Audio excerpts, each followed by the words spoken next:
Ellie elephant had a very long trunk. Swing, swung, swing, went her trunk as she walked through the jungle.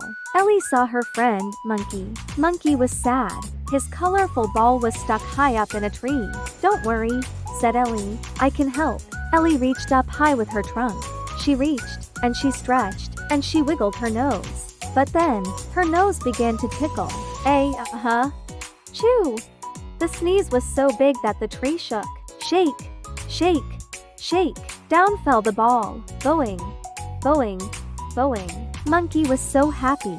He gave Ellie a big hug on her knee. Ellie wiggled her big floppy ears and said, "Rah-rah." The end.